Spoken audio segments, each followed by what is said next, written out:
গণ অভ্যুত্থানে নির্বিচারে গুলি চালানোর নির্দেশ দেওয়া অন্তত ১ ডজন ঊর্ধ্বতন পুলিশ কর্মকর্তার হদিস মিলছে না।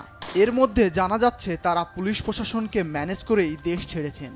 দেশে এই পর্যন্ত পুলিশের সাবেক ৩ আইজি সহ ১৮৪ জনের বিরুদ্ধে মামলা হয়েছে। এর মধ্যে ডিএমপির ৯৯ জন।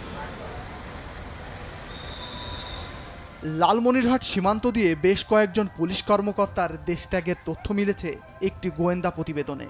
এর মধ্যে আছেন অতিরিক্ত পুলিশ কমিশনার প্রলয় কুমার জোয়ারদার ও পুলিশের বিশেষ শাখার সাবেক প্রধান মনিরুল ইসলাম সহ আরও অন্তত ৪ জন।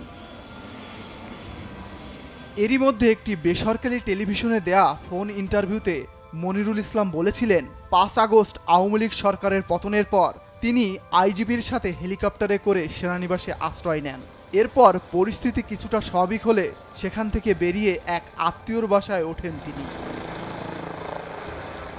তবে পুলিশ সূত্র বলছে আত্মীয়র বাসায় উঠলেও দেশের দক্ষিণ অঞ্চলে বন্যা পরিস্থিতির অবনতির মধ্যে সুযোগ বুঝে দেশ ছাড়েন তিনি। এতে তাকে সহযোগিতা করেন পুলিশের বর্তমান ও সাবেক বেশ কিছু কর্মকর্তা। টুরিস্ট পুলিশের সাবেক প্রধান অতিরিক্ত পুলিশ মহাপরিদর্শক রেজাউল আলমের দেশত্যাগ সম্পর্কে নিশ্চিতভাবে জানা গেছে, গত ১৮ সেপ্টেম্বর মালয়েশিয়াগামী একটি ফ্লাইটে সিডনি পালান তিনি। রেজাউলের পালিয়ে যাওয়ার দুদিন পর চেষ্টা করেও দেশ ছাড়তে পারেননি ডিএমপির আরেক সাবেক কমিশনার খন্দকার গোলাম ফারুক, এমনটাও জানা গেছে। এছাড়াও ডিএমপির সাবেক কমিশনার হাবিবুর রহমান এরই মধ্যে দেশের পূর্বাঞ্চলের একটি সীমান্ত দিয়ে ভারতে আশ্রয় নিয়েছেন। কেন্দ্রীয় যুবলীগের একজন নেতা তাকে ভারতের একটি হোটেলে দেখেছেন। সেপ্টেম্বরের মাঝামাঝি সময়ে দেশ ছাড়েন ঢাকা মহানগর পুলিশের অতিরিক্ত কমিশনার ও সাবেক ডিবি প্রধান হারুনুর রশিদ ও বিপ্লব কুমার সরকার।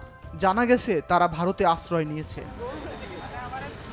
কাজে যোগ দেননি ডিএমপির সাবেক যুগ্ম কমিশনার মেহেদী হাসান ও লিটন কুমার দাস। তাদের অবস্থান সম্পর্কে কোনো সূত্র নির্ভরযোগ্য খবর জানাতে পারেনি। যেসব পুলিশ সদস্য এখনো কাজে যোগ দেননি তাদের আইনের আওতায় আনা হবে বলে জানিয়েছেন স্বরাষ্ট্র উপদেষ্টা লেফটেন্যান্ট জেনারেল মোহাম্মদ জাহাঙ্গীর আলম চৌধুরী। ১৮৭ জনের মতো ছিল, এরপরে আর আমার মনে হয় কেউ যোগদান করে নাই। যারা যোগদান করে নাই তাদের আইনের আওতায় আনতে হবে। তারা আমাদের কাছে এখানে মানে কি বলে, আর তারা আমরা পুলিশ বলবো না, তারা আমাদের কাছে এখন ক্রিমিনাল হিসাবে গণ্য হবে। পুলিশের অভিযুক্ত এইসব কর্মকর্তা জানেন গোয়েন্দাদের কাজের ধরন, সে কারণেই তাদের নজরদারিতে আনা বা শনাক্তে বেগ পেতে হচ্ছে বলেও জানান বিশ্লেষকরা। ফজলে রাব্বি, নাগরিক।